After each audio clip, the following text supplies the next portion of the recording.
Thank you for the honour of inviting me to present the Chatham House Prize on behalf of Her Majesty the Queen. The prize provides a roll call of illustrious names, and this evening we add another, that of Melinda Gates. For nearly a century, Chatham House has been one of the foremost centres for the study of international affairs. We are proud of the contribution this great institution has made and continues to make to national life and to international debate. A decade ago, Chatham House instituted a prize in recognition of those who have made a particularly distinguished contribution in the field of international relations. This year, a decade later, Chatham House has launched a new initiative. The Academy for Leadership was inaugurated earlier this week by Her Majesty the Queen and bears her name. It will give an additional dimension to the work of Chatham House, providing new opportunities to promote international progress and understanding. Past winners of the Chatham House Prize have included distinguished statesmen and women, but the key actors in the field of foreign affairs come from a much wider field than government and politics. Civil society, whether in the form of business, academic institutions, NGOs, or philanthropic organizations, play a critical role in shaping international relations and in working for a fairer, more peaceful, and healthier world. No one could provide us with a better example of the impact such organizations can have when led with vision, commitment, and unstinting generosity than this year's Chatham House Prize winner, Melinda Gates. With her equally remarkable husband, Bill, Melinda set up the Gates Foundation to change the world, and change it she has, transforming the lives of women, the poor, the sick, and the disadvantaged in Africa and elsewhere. What a wonderful example it is to others, and how fitting it is to add Melinda Gates' name to the Chatham House Prize list. The Queen, who's been patron of Chatham House since 1952, sends you all this message, which I have the honour of reading now. I send my warmest wishes and congratulations to Melinda Gates on being awarded this year's Chatham House Prize for her humanitarian work and her long-standing commitment to philanthropy. Members of the Royal Institute of International Affairs have chosen a worthy winner. Mrs. Gates, it is now my pleasure to present the Chatham House Prize of 2014 and a scroll signed by the Queen to you. Many congratulations.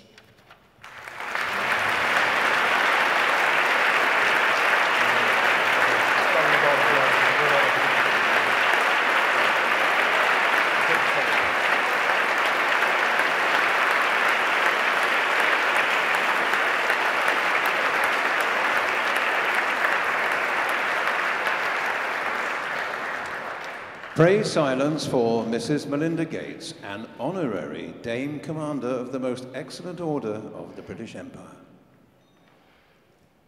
Well, Your Royal Highness, my lords, ladies, and gentlemen, it's an honor for me to receive this award, in particular because it's presented on behalf of Her Majesty the Queen, who I've long have admired and respected.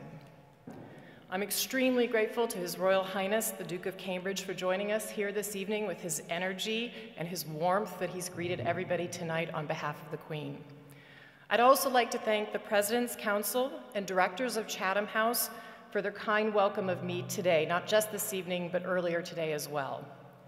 And I'm pleased that the award recipient is voted for a ballot of the esteemed members of the Royal Institute of International Affairs. And finally, for me, it's a special privilege to get to say that I get to greet my parents who are here tonight from the United States and my best friend who are joining me for the evening. Thank you for being here on this occasion.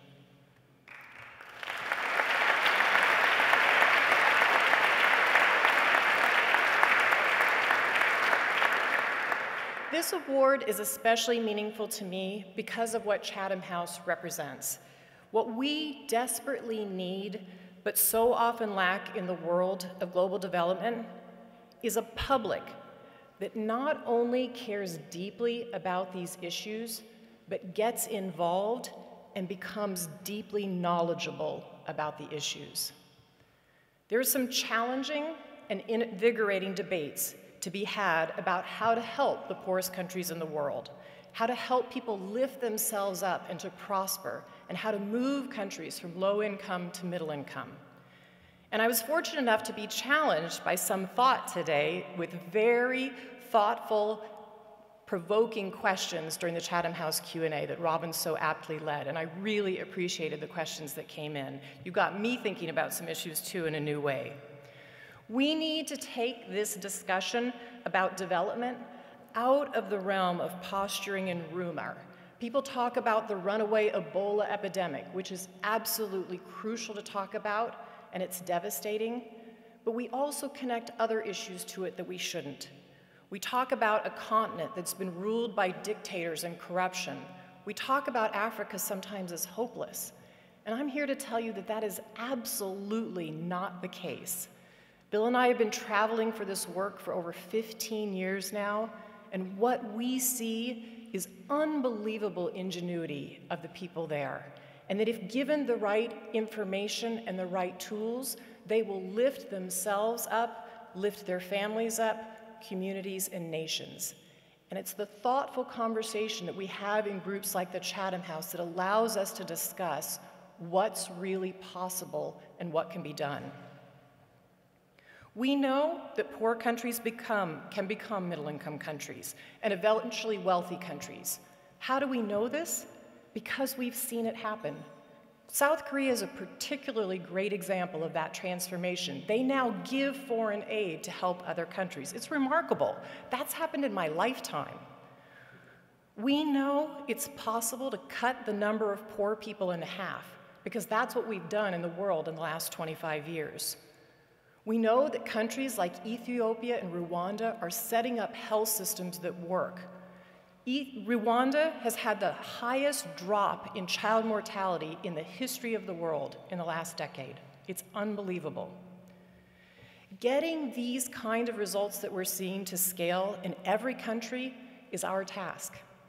And it's Chatham House and other partners are helping keep us on task by leading this serious public conversation about what's really possible in this work.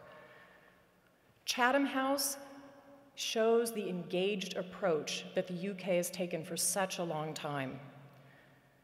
You only have to look at the response you all have had to the Ebola epidemic, the crisis, and how that outward-looking activist approach drives British engagement with many global development issues. It was a pleasure for me earlier today and then this evening to see David Hyman here, Professor David Hyman. He's been at the forefront of many of these issues for a long time, not just polio, but Ebola from the very beginning. And he shows us that an international response is possible and what to do. Today's Ebola crisis has also brought in the best of the UK research agencies, along with swift mobilization by governments and NGOs. It's really amazing to see what's going on in Sierra Leone because of your commitment. The other thing that Bill and I are so thankful for is the British government's commitment to development aid. The commitment to 0.7 of GNI going to development assistance, I can tell you it makes a difference all over the world. We see progress because of the development assistance that this country makes.